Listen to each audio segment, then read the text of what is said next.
Greetings. Today as I speak to you, it's the actual anniversary of my bar mitzvah in terms of the portion that is to be read in the synagogues around the world, the portion about the spies that Moses sent, and then later on the two spies that Joshua sent. And the time that I actually was bar mitzvah, it's interesting. In the 1970s, people look back on that time, the 1950s, and they called them the happy days.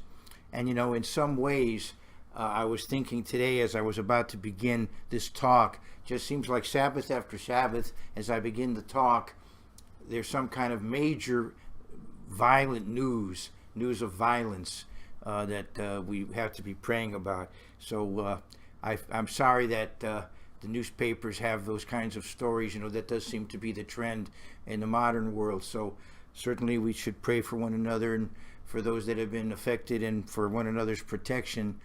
And we should be also very grateful for the positive aspects of our own lives and how God is working with us. And we can also be very positive about the future.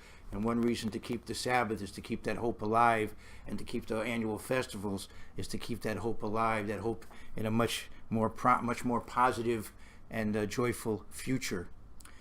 In America, we have a wonderful custom which will be observed tomorrow as I speak, and around the world in many countries. There's a day honoring Father's Day. There's a woman I want to talk about today briefly, who one of the ways to perhaps translate her name is Father's Joy, or Joy of My Father. And she indeed was, I'm sure, the joy of her father. And later on, she should have been the joy of her husband. Her first husband was unfortunately not appreciative of her, it would seem, but he died, and I imagine her second husband was quite appreciative of her, as you'll see. She was a wonderful woman. I want to talk about her today, and in fact, that's what I'm calling this talk. I'm calling this talk A Wonderful Woman. I was thinking that would be a good title, because right now in the theaters, in the cinema around the world, many people are watching a movie called Wonder Woman. I haven't seen it. I don't necessarily plan to. Not that I'm, not that I'm criticizing it in any way. I'm just saying. When I was a much younger, there was a TV series that I used to watch called Wonder Woman, and when I was very little, there was a comic book character. But now there's a full movie out that many people are seeing, evidently, about Wonder Woman. Well, I'm talking about a wonderful woman, and I'm also talking about a father figure for Jesus Christ, the ancestor of Jesus Christ, the founder, in a sense, of the Messianic line. There was a covenant made with his family. I'm talking, of course, about King David. A covenant, a formal pact was made with him that a descendant of his would ultimately be the King of Kings to come, as promised back in Genesis 49, a prophecy about the tribe of Judah, that was the scepter tribe. But then finally that promise was focused in the family of David, and a covenant was made, and so the Messiah did need to be a descendant of David from a human point of view. So I'm talking today about David and this wonderful woman that he encountered, and we're going to talk about that encounter today. David's encounter with that wonderful woman, the joy of her father, and the joy of her husband later on, as we'll see. I want to first go to Acts 13 and verse 22, talking about David. We see that he was one of the great heroes of the Bible in Acts 13:22, and it talks here about Saul, and it says, "And when he had removed him, he raised up for them David as king, whom also he gave testimony and said, I found David, the son of Jesse, a man after my own heart, who will do all my will." So David was the type of person who would do what God said, and God selected him. And as you see here, this is a summary of what's said in the more ancient parts of the Bible, but we see it here in Acts 13:22. David was a man after God's own heart. And there are, of course, great women in the Bible. I want to talk about a couple of them in 2 Timothy, the first chapter, before I talk about the woman I'm featuring today. In 2 Timothy 1 and verse 5, talking to the evangelist Timothy, Paul says, "When I call to remembrance the genuine faith that is in you, which dwelt first in your grandmother Lois and your mother Eunice, and I am persuaded is in you also.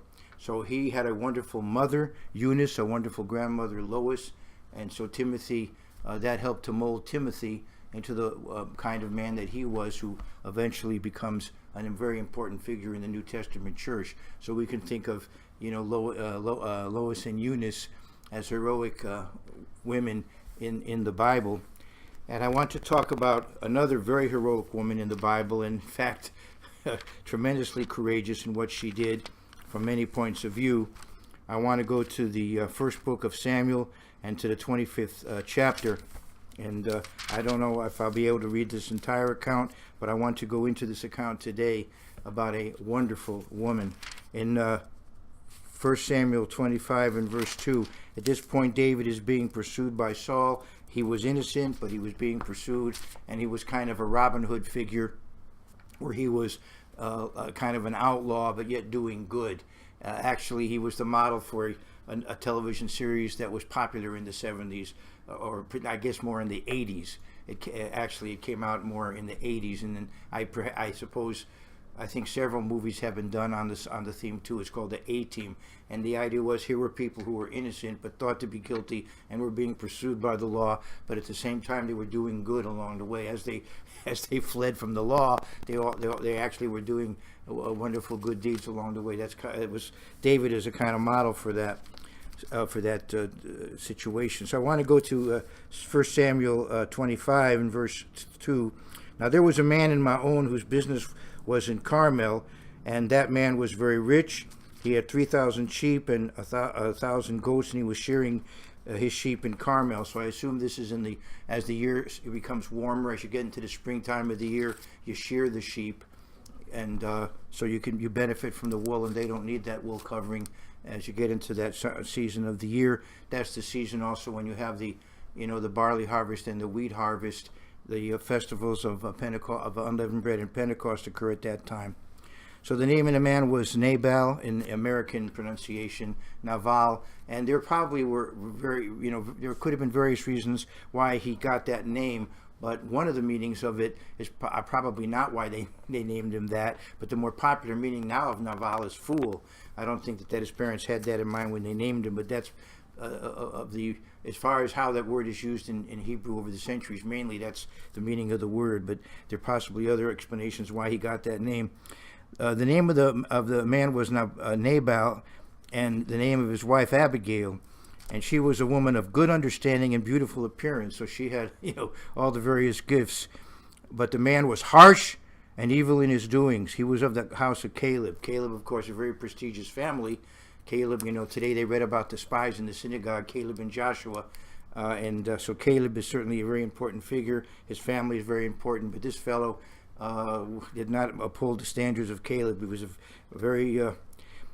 he wasn't the kind of person that you'd want to be around, even though he was very rich. When David heard in the wilderness that Nabal was shearing his sheep, David sent 10 young men, and David said to the young men, Go up to Carmel, go to Nabal, and greet him in my name. And thus you shall say to him, who lives in prosperity, Peace be to you, peace to your house, and peace to all that you have. Now I have heard that you have shearers. Your shepherds were with us, and we did not hurt them, nor was there anything missing from them all the while they were in Carmel. So David actually saw to it that they were safe, that they were taken care of. He didn't take anything from them, even though he was in a situation where he needed help. He was, like a vagabond, but he didn't raid them or take anything from them. And as you see later, he protected them. Ask your young men, and they will tell you. Therefore, let my young men find favor in your eyes, for we come on a feast day. This is a special time. It's the time of the shearing of the sheep, so it's a festive time. The Hebrew is a good day. We come on a Yom Tov, a good day. Please give whatever comes to your hand to your servants and to your son David. So he didn't come in there by force. I mean, he was a warrior, and he had a group of warriors. He had a band, as I said, like in a way like Robin Hood's merry men of famous legend. And they could have come in there and tried to take by force, but they didn't. They asked very politely, very respectfully. So when David's young men came, they spoke to Nabal according to all these words in the name of David, and waited. Then Nabal answered David's servants and said, Who is David? And who is the son of Jesse? There are many servants nowadays who break away, each one from his master. So he's blaming David as, rebelling against Saul. He's blaming David as if he's some kind of criminal, which he was not. And, he's comparing him to other people who get spiteful or who try to run away from their responsibilities. Shall I take my bread and my water and my meat that I have killed for my shearers and give it to men whom I do not, when I do not know where they are from? And so he says, well, I don't know the background of these people. I don't, trust these people. I don't know these people. They're not friends or relatives of mine. Well, actually, he should have understood that these were people who were protecting his flocks earlier. So it's really very sad, this attitude, especially from a very rich person. He should have known David, and David was a hero in Israel, and you'd think he'd be willing to help him out. So David's young men turned on their heels and went back, and they came and told him all these words. Well, you can imagine David's anger. He's perfectly innocent. God had anointed him to ultimately be king of Israel. Samuel had anointed him. God had chosen Samuel to anoint David, had chosen David. And now David is doing good, helping people out, at the same time trying to keep away from Saul. His life is in danger. He's at risk. He's had a lot of trouble already in his life, persecution, oppression, and now he has to deal with this. And he was very respectful. He was trying to do it the right way. Then David said to his men, every man gird on his sword. So every man girded on his sword. And David also girded on his sword. And about 400 men went with David, and 200 stayed with the supplies. So he had this group, and the bulk of them went with him. Some stayed behind, of course. And then the bulk of them went with him to deal with this matter. Now, that obviously is not the appropriate reaction. He overreacted. He was a person of temper, and he overreacted in this situation. On the other hand, what did Abigail do about it, the wife of Nabal? She acted very wisely and very carefully. She acted very much like Esther did at another time. Esther risked her life to save her people. And in doing so, she was very careful, not to step out of context culturally. She handled it as a woman. She understood what her parameters were, and she worked within those parameters very wisely. And that's what Abigail did. She wasn't concerned with herself and her self-image. She, who does he think he is? Who do they treated me that way or whatever? No, she acted very humbly, very carefully, and yet at the same time very resolutely in doing what had to be done. Now, one of the young men told Abigail, Nabal's wife, saying, look, David sent messengers from the wilderness to greet our master, and he reviled them. But the men were very good to us, and we were not hurt, nor did we miss anything as long as we accompanied them when we were in the fields. They were a wall to us, both by night and day, all the time we were with them keeping the sheep. So you see, he had actually protected and helped them. Now therefore know and consider what you will do, for harm is determined against our master and against all his household, for he is such a scoundrel that that one cannot speak to him. He was what you call a son of Belial, right? A biblical SOB, a son of Belial. And here the translation is scoundrel, a son of Belial, a worthless person. So we can't talk to him. We can't talk sense into him. He's he's in real trouble. David is a warrior. His men are tough men who are on the lam. What's the right word? They're fleeing incarceration or execution or whatever, and so they're pretty tough, and they're not going to let this slight go unavenged. So what you need to do something about it. Then Abigail made haste and took 200 loaves of bread, 2 skins of wine, 5 sheep already dressed, 5 seahs of roasted grain, and that should be enough to feed some bread for each of his people, I believe. 100 clusters of raisins and 200 cakes of figs, and loaded them on donkeys. So she quickly did whatever she could to gather supplies for David, because she knew he must be preparing to come in and deal with the situation. This is what the servant advised her, and this is what she understood and believed, so she dealt with it. And she said to her servants, go on before me. See, I'm coming after you. But she did not tell her husband Nabal. See, she was going to save his life in spite of him.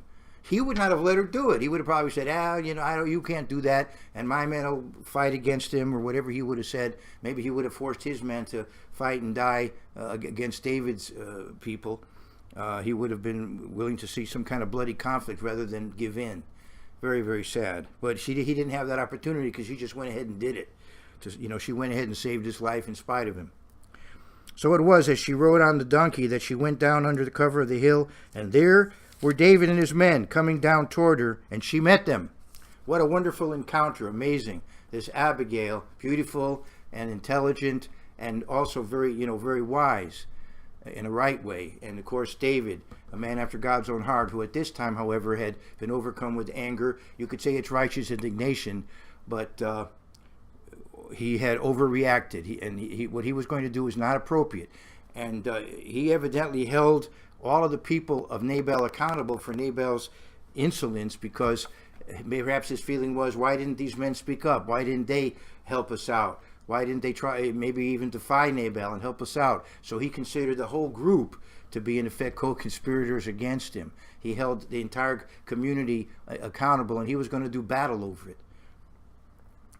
Now, that doesn't mean that you can understand it, but at the same time, it doesn't mean that the Bible endorses it. He was overreacting. Now, David had said, surely in vain I have protected all that this fellow has in the wilderness, so that nothing was missed of all that belongs to him, and he has repaid me evil for good. May God do so and more also to the enemies of David, if I leave. Now, here's the way he put it to her. Mashtin Bekir, if I leave a pisser against the wall. That's what he told her. You could check it out in the original Hebrew. I'm not going to leave anyone that pisses against the wall. And the way the Bible sanitizes it here, it says, I'm not going to leave one male, which is what he meant, but he was more graphic. He was a very eloquent person, as you know, and he was angry at this point. May God do so and more also to the enemies of David, if I leave one male of all who belong to him by morning light. Now when Abigail saw David, she dismounted quickly from the donkey, fell on her face before David, and bowed down to the ground. See, she understood. Here was a man who was going to be king of Israel, and she was a woman in the ancient Middle East. She understood how to behave. Instead of trying to, be stubborn like her husband, she decided to be wise and to work within the culture to get her desired result. And so she was very respectful of David. Now when Abigail saw David, she dismounted quickly from the donkey, fell on her face before David, and bowed down to the ground. So she fell at his feet and said, On me, my lord, on me let this iniquity be, and please let your maidservant speak in your ears and hear the words of your maidservant. So she said, I'm his wife, and let me take responsibility, and I'm going to bring you all of this material. So she, in effect, risked her life for her husband, as Esther risked her life for her people. And of course, as Jesus gave his life for each of us. Please let not my lord regard this scoundrel Nabal, for as his name is, so is he. Whatever his parents had in mind when they named him, but fool would seem to be appropriate. She's saying this about her own husband, but she's being honest. And at the same time, she's saving him. It's better to talk harshly about him in front of David, but save his life, than to try to, falsely praise him in front of David. That's not going to work. Please let my lord, not my lord, regard this scoundrel Nabal, for as his name is, so is he. Nabal is his name, and folly is with him. But I, your maidservant, did not see the young men of my lord whom you sent. So I did not refuse. I did not insult them. I did not insult you. So listen to me. I'm kind of paraphrasing it. Now therefore, my lord, as the Eternal lives and as your soul lives, since the Eternal has held you back from coming to bloodshed and from avenging yourself with your own hand, now let your enemies and those who seek harm for my lord be as Nabal. He's a very unpopular person, probably a very unhappy person. So let those who oppose you be that way. Not respected, unhappy, not popular. And now this present which your maidservant has brought you, my lord, let it be given to the young men who follow my lord. Very respectful, and at the same time, standing out there and standing in front of him and what would be a sin. He should not have done this. He was overreacting, and she was pointing this out to him. And he was one who could take correction, as you know. Please forgive the trespass of your maidservant, for the Eternal will certainly make for my Lord an enduring house, because my Lord fights the battles of the Eternal, and evil is not found in you throughout your days. She understood the greatness of David, and at the same time, she was, saying, in effect, on behalf of the family, calm down, do the right thing. Don't sully your reputation. Don't stain your record. Yet a man has risen to pursue you and seek your life, and the life of my Lord shall be... And now, of course, Saul was going after him, unfortunately and unfairly. And here is a statement that you find in cemeteries when Jews bury their dead. They wish their soul to be bound in the bound of life, as you see here. This is a beautiful expression in the Hebrew that you see when you go to cemeteries on tombstones. Yet a man has risen to pursue you and seek your life, but the life of my Lord shall be bound in the bundle of the living with the Eternal your God. And the lives of your enemies he shall sling out as from the pocket of a sling. That's brilliant, because she's reminding him of the Goliath episode, so she knows how to deal with him also, to in effect to remind him of his heroics, and that she knows about it, she remembers it. And it shall come to pass, when the Eternal has done for my Lord according to all the good that he has spoken concerning you, and has appointed you ruler over Israel. So she understood. She understood a lot about the David's relationship to God and what God had in mind for David. The Jews consider her a prophetess, although the Bible doesn't describe her that way exactly, but in Jewish tradition she's considered that. That this will be no grief to you, nor offensive heart to my Lord, either that you have shed blood without cause, or that my Lord has avenged himself. But when the Eternal has dealt well with my Lord, then remember your maidservant. So please keep me in mind later on when you become king, be favorably inclined. And evidently she would have that in mind about the family. For my sake, treat the family kindly when you're in power. Don't decide, well, now that I'm in power, I'm going to get that, that family. Still keep in mind that I've come to you, apologized, and brought all this food. Then David said to Abigail, blessed is the Eternal God of Israel who sent you this day to meet me. See, right away he understood this was divine intervention. God was keeping him from actually overreacting in a sinful way. And this was God's intervention and God's correction in that sense. And blessed be your advice, and blessed are you, because you have kept me this day from coming to bloodshed and from avenging with my own hand. Now he's beginning to get control of himself and realize that he'd overreacted. And so what admiration and respect he must have had for this woman. And he must have noticed her good looks as well, knowing David, right? So, he was a man that was polygamous. She became a second, one of two wives, and later on he had a third one, because his first wife was taken away from him by Saul, and later on he took her back, and so that gave him a third wife. Anyway, verse 34, at least for a period of time. Verse 34, for indeed as the Eternal God of Israel lives, who has kept me back from hurting you, unless you had hurried and come to meet me, surely by morning light, no pisser against the wall should have been left to Nabal. Or to be more polite, no males. So David received from her hand what she had brought him, and said to her, go up in peace to your house. See, I have heeded your voice and respected your person.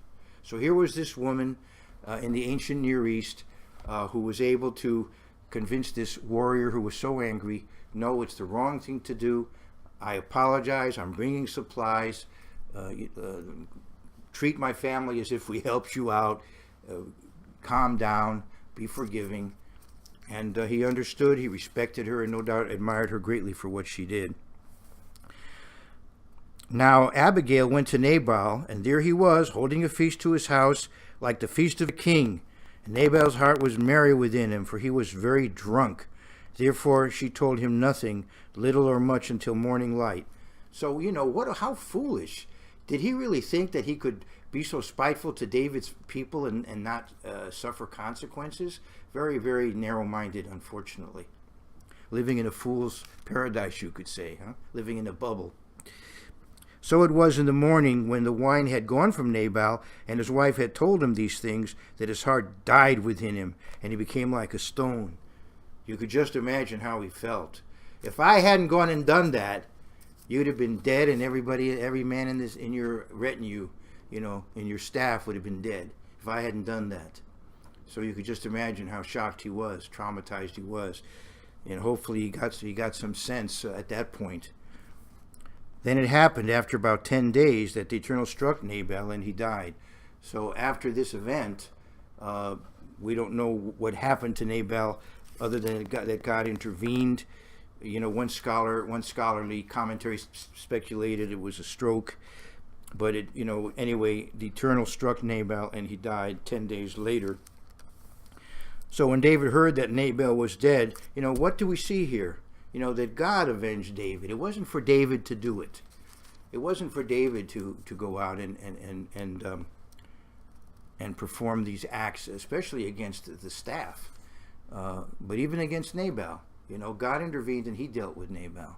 And so this was a lesson for David. So when David heard that Nabal was dead, he said, "Blessed be the Eternal who has pleaded the cause of my reproach from the hand of Nabal and has kept his servant from evil." And not only that, now that Nabal was dead, I suppose his servants would probably have a more kindly master in the future, and his wife might find a better man to live with. For the Eternal has returned the wickedness of Nabal on his own head, and David sent and proposed to Abigail to make her his wife. Oh, so he went even beyond that. This woman now needed protection. She needed a man in her life, and David was, very willing to be that man. She was not only beautiful, but just a great woman. He admired what she did, how loyal she was to her husband. If she was that loyal to Nabal, who was so unkind, imagine how loyal she would be to David, who was a godly man. So, certainly he had every reason to want to marry her. When the servants of David had come to Abigail at Carmel, they spoke to her, saying, "David sent us to you to ask you to become his wife." Then she arose, bowed her face to the earth, and said, "How is your maidservant, a servant to wash the feet? Here is your maidservant," she says to David. Through them, she sends that message. "Here is your maidservant, a servant to wash the feet of the servants of my Lord." Very humble. The way she acted, very respectful. No, of course, I guess you could say that about a woman could have an ego, and we talk about men having an ego, but that, women too could have this self, feeling of how great they are and so forth. But she didn't feel that way, or if she did, she was able to deal with it and express herself very humbly. So Abigail rose in haste, and she was, she saw this opportunity, and she wasn't going to turn it down. What a wonderful opportunity, what a wonderful blessing to be a part of the Davidic line. To be married to David, the greatest man in Israel, really. So Abigail rose in haste and rode on a donkey, attended by 5 of her maidens, and she followed the messengers to David and became his wife. And I'll leave it at that point. She became his wife, and as I said, she wasn't his only wife. He was polygamous. He ends his life with only one woman, by the way. He does end his life monogamously, and that is finally with Bathsheba. You don't find mention of any other wives at the end. You just find David and Bathsheba at the end. So he evidently ends his life monogamously. But what we see here is a great man who was about to really, blow it in a major way, who was about to really stumble. And here somebody stops him from doing that and also saves her husband's life and the lives of a lot of other people on both sides, presumably, and a lot of trouble. She does the right thing, and in the process, she winds up married to David. It's a blessing to her and a blessing to David. So a very wonderful woman and a great man, get together, and we can be inspired, by the example of both of them. He was willing to be corrected. He was willing to change course. He was willing to see the error of his ways and honor her request. And then later on, marry her, which was the right thing to do. She would have needed a man in her life after the death of her husband, and so he performed that role as well, and she performed the role of a wife to a great hero in Israel, and knowing that she was risking herself in doing it, because he was still a fugitive at that point. So she was marrying a man who, yes, God had promised a monarchy, but who at that time was a fugitive. So it was, an act of courage and faith on her part as well. I want to conclude now by going to 2 Corinthians. And here we see that God is building a family of sons and daughters. He's building a family of sons and daughters. So in 2 Corinthians 6, summarizing material that also you could find in 2 Samuel 7, as talking about the Davidic covenant. And I want to go to 2 Corinthians 6:18, and here God's promise to his people is that he wants to build a family. He wants to be our father. Tomorrow is Father's Day. He wants to be our father, and he wants to have sons and daughters in his family. 2 Corinthians 6:18, I will be a father to you, and you shall be my sons and daughters, says the Lord Almighty. This is in 2 Corinthians 6:18. God wants sons and daughters in his family. So as God's sons, we can certainly look to the many positive examples we find in the life of David, and we can certainly look to the examples, the wonderful example set by Abigail, a wonderful woman. So thank you again for your interest in these messages. I want to make an announcement before I conclude, if I can do that. Okay, I want to please let everybody know in this audience, we had originally talked about having the festival in Florida and then getting on a cruise ship. Those plans are canceled. We plan to keep the 8 days, the Festival of Tabernacles and the 8th day of Sacred Assembly in Pigeon Forge, Tennessee. Now, I've discovered that a lot of festival keepers are going to be there. A lot of different groups have decided they want to go to that area. So therefore, some of you may want to keep the festival with us, or if you're keeping the festival with another group, maybe we can socialize at times in that area. So keep us in mind, as if not attending our services, you might want to at least socialize with us during those 8 days. So at some point, we'll be heading for Pigeon Forge, but in the meantime, we have the summer season ahead. So all the best to you and yours.